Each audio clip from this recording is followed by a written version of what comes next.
केला बेचने वाली चुड़ैल। एक बार की बात है, जादूपुर नाम के एक गांव में करतब दिखाती एक औरत एक रेड्डी के लिए गांव में आती है। आइए आइए मेहरबान कदरदान, खाइए रोहड़ा के ताजे ताजे केले। कभी खाए नहीं होंगे ऐसे केले, पीले पीले केले खाइए। ये कहकर रोहड़ा हाथों में 4 केले लिए उन्हें सर्कल में जोर जोर से हवा में उछालती हुई करतब दिखाती है, जिसे देखकर आसपास के सारे बच्चे अपने अपने मम्मी पापा से उस औरत के पास जाने की जिद करने लग जाते हैं। पापा, ऐसा तो सर्कस में बॉल से होता है ना, ये आंटी तो केले से कर रही है। चलिए ना पापा, देखते हैं। रोहड़ा एक पतली सी तार पर चलती हुई केलों से करतब दिखाती है। आते जाते सभी लोग बाहर रुककर उसके करतब देखते हैं और वाह वाही करते नहीं थकते। जैसे ही एक आदमी पास आकर उसे पैसे देने लग जाता है, तब वो कहती है, अरे नहीं नहीं साहब, मैं करतब तो बच्चों के मन को बहलाने के लिए करती हूँ। धंधा तो मेरा केले का है। पीछे देखो मेरी रिड्डी, जो भी मेरे केले खाएगा मेरी तरह चुस्त दुरुस्त और तंदुरुस्त हो जाएगा। पता चलता है क्या कि मेरी उम्र 55 की है। अरे पर ऐसे ठंड के मौसम में कोई केला क्यों खाएगा? ये ऐसे वैसे केले नहीं है साहब, ये शरीर में गर्मी देते हैं। ठंड को दूर भगाए जो भी रोहिणा के केले खाए। पापा, अगर मुझे केले नहीं मिले तो मैं घर नहीं जाऊंगी। तभी उसके पापा कहते हैं कि बेटा, केले ठंड में कभी गर्मी नहीं देते। ये सब कहने की बातें हैं, सामान बेचने का तरीका है इनका। पर पिंकी नहीं मानती। मैं केले खाऊंगी। पिंकी की जिद के आगे नत्थू हार जाता है और उसे केले खरीद कर दे देता है। पिंकी खुश होकर केले घर ले आकर खाती है। अब मैं भी करतब करूंगी, कितना मजा आएगा। जादुई केले। पिंकी पहला केला खत्म भी नहीं करती कि वो बेहोश हो जाती है।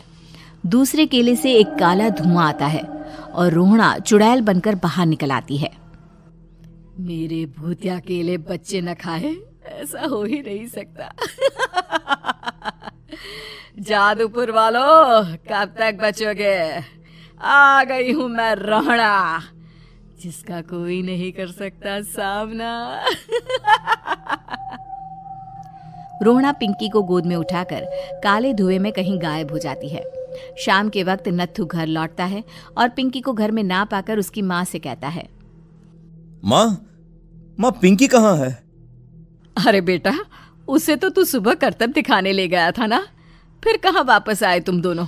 मुझे लगा तू उसे अपने साथ मंडी ले गया होगा। हे भगवान, मेरी बच्ची कहाँ गई? मैं उसे घर ही तो छोड़कर गया था माँ। नत्थू गांव के घर कोने में अपनी बेटी को ढूंढता है, पर उसे वो कहीं नहीं मिलती। परेशान होकर आखिर रो रो कर नत्थू हिम्मत हार कर घर लौट आता है। अगली सुबह रोहड़ा फिर से करतब दिखाने आती है और इस बार पिंकी की तरह रोनी केले खरीद लेता है। 50 रुपए दिए थे पापा ने, सारे पैसों की मैंने केले खरीद लिए हैं। अब मैं भी आंटी की तरह ही करतबबाज बन जाऊंगा। यही सोचते हुए रोनी केले खाता है और पहला अकेला केला आधा खत्म भी नहीं करता कि चुड़ैल उसके सामने आ जाती है। मेरे साथ चलने का समय आ गया है रोनी। ये तो बस शुरुआत है। अब इस गांव के सारे बच्चे धीरे धीरे मेरे कब्जे में होंगे, एक बच्चा भी नहीं बचेगा। ये कहकर रोना रोनी को गोद में लेकर काले धुएं में अदृश्य हो जाती है।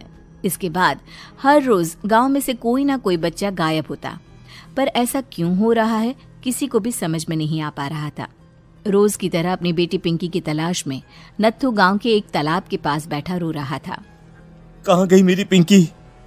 शकुंतला के जाने के बाद एक वही तो मेरा सहारा थी। अरे उसकी आत्मा कोस रही होगी मुझे कि मैं अपनी बच्ची को संभाल भी नहीं पाया। नत्थू ये कहता हुआ रो ही रहा था कि तभी तालाब में से उसे शकुंतला की आवाज सुनाई देती है। कहाँ थी तुम शकुंतला? हमारी बच्ची और सारे गायब हुए बच्चे रोहड़ा के कब्जे में हैं। वो बच्चों को जो केले देती है उससे बच्चे बेहोश हो जाते हैं और उसके कब्जे में आ जाते हैं और वो उन्हें ले जाकर काली दुनिया में ले जाती है। पर वो ऐसा क्यों कर रही है? ये मैं नहीं जानती, पर उस दुनिया का रास्ता मैं आपको बता सकती हूँ। जहां ये नदी खत्म होती है वहां एक केले का पेड़ है, उसके नीचे एक दरवाजा है, वहीं से रास्ता जाता है उस दुनिया का। ये कहकर शकुंतला की आत्मा गायब हो जाती है। गांव के सभी लोग झुंड बनाकर उसी रास्ते से काली दुनिया में चले जाते हैं और वहां देखते हैं कि सारे बच्चे वहां काम कर रहे थे। पापा मुझे ले चलो यहाँ से। पापा पापा। सभी बच्चे अपने मम्मी पापा से लिपट जाते हैं। तो तुम लोग यहाँ तक आ गए? क्यों हमारे बच्चों को पकड़ लिया तूने? तुझे शिकार ही बनाना है तो ले, हम सब आ गए हैं, हमें खा ले। नहीं, मुझे बच्चे चाहिए। मेरे बच्चे के बदले तुम लोगों के बच्चे। क्या मतलब? मैं इसी गांव में रहने वाली एक औरत थी। केले की चोरी के इल्जाम में मेरे बेटे को गांव वालों ने इतना मारा कि वो मर गया। उसी दिन मैंने ठान लिया कि गांव वालों का भी वही हाल करूंगी।